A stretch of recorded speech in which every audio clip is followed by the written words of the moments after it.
You wanna know who I am? Folks call me the Bone Man. Ain't my real name, but it's the one that stuck.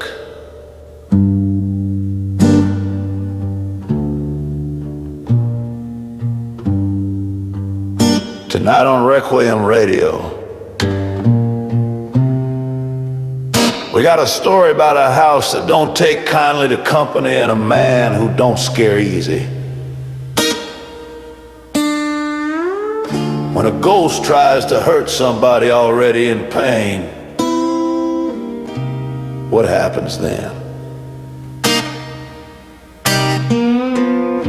When music becomes the haunting and pain becomes the rhythm, what happens then?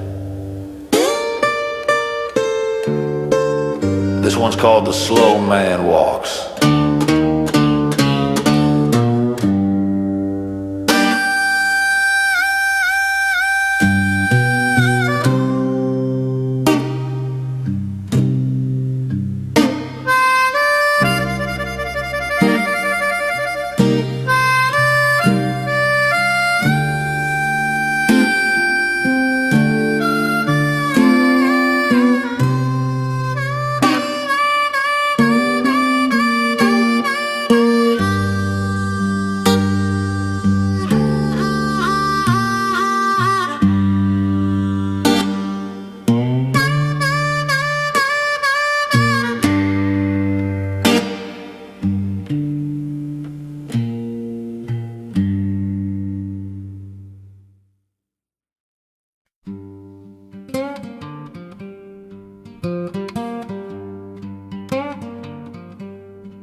They said the house on Wahlberg Lane didn't like people.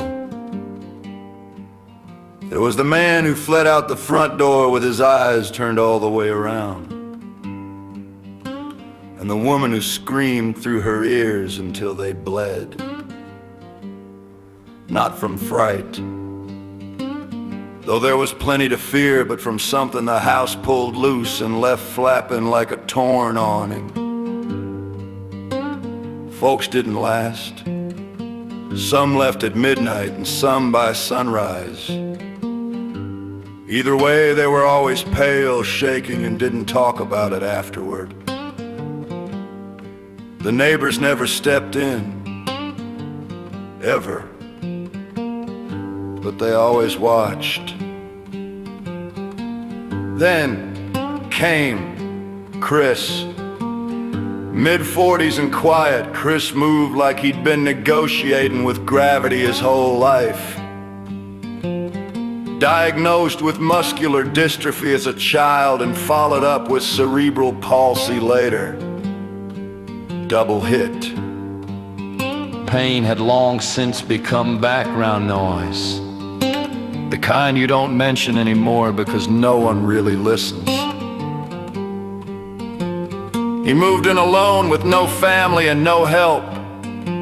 Just a sagging sedan, a box of vinyl, and a duct tape turntable that still worked if you were patient. The neighbors peered through their curtains, betting how long he'd last. The house didn't like people. Chris didn't rush. He brought in one box at a time, resting after each trip. He set up his stereo by the window and played what mattered first. Not hymns, not lullabies. Johnny Cash, the living, breathing soundtrack of pain. He had the old Sun Sessions, an original pressing of At Folsom Prison with the corner torn off, and the American recordings from the end years. It was the music he leaned on through hospital nights and pain flares, and it was music that had its own teeth. The house noticed. At first, the lights flickered in rhythm. The doors opened on their own and the air held its breath when he passed. Then came the sharp edges, The stereo turned off mid-song, then back on hours later, the same song playing backward. He woke to find fingerprints on the inside of the windows. His records rotated exactly 90 degrees, like someone was trying to teach them a different way to spin. But Chris didn't flinch. He'd grown up inside a haunted body, so what's a stupid haunted house compared to that? He kept playing music. He found comfort in the distortion, in the scratch of a voice too close to breaking, and in the ritual of lifting the arm, dropping the needle, and letting something louder than the pain pour out. The haunting escalated. The piano in the parlor, left behind by someone long gone, began to play. Not melodies, but low, wrong notes groping through the dark. The walls pulsed like guitar amps, and cold air wandered from room to room like it was looking for him. One night, the smoke detector screamed until Chris pulled the battery. And then an hour later, the sound started again from inside the record player. Still, he drank his orange Fanta, took his meds, and played his music. Then one morning, a message appeared, scratched into the mirror above the fireplace. It said, "You got wrong! You got wrong!" Chris just smiled. With his leg half numb and his hands trembling, he tapped his chest where the pain lived and said, "You think I don't know that?" That night, he dreamed he was in the basement, even though he hadn't gone down there since moving in. The stairs stretched longer than they should, and the walls pulsed like blown-out speakers. At the far end stood something. It was not a man, but more like the idea of one. Stretched and warped, it was wrapped in magnetic tape that twisted an invisible wind. Its eyes glowed through the hiss, and its voice skipped like a damaged disc. "You're mine already. You're slow. You'll wear down easy." Chris didn't answer. He stepped forward.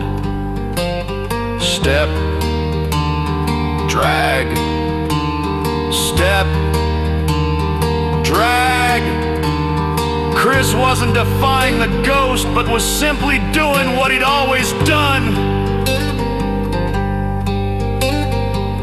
The ghost didn't understand what he was doing and why he wasn't afraid. Chris reached into his jacket pocket and pulled out a record sleeve. An impossible thing in the logic of the dream. It was Hurt, the last one. The one that sounded like he'd already crossed over and was sending one last song from the other side. He dropped it onto the floor of the dream, and the song played.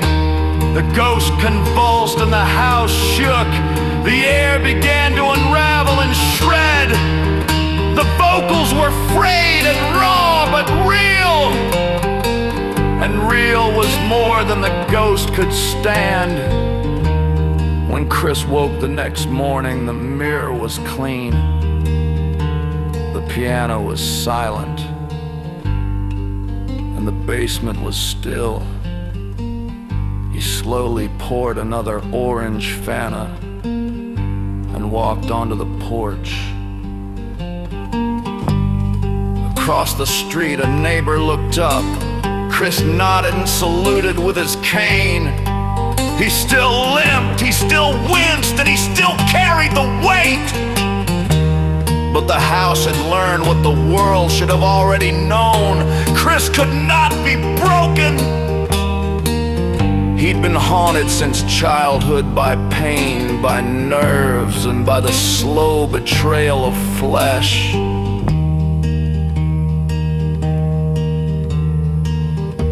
But the slow man was still walking.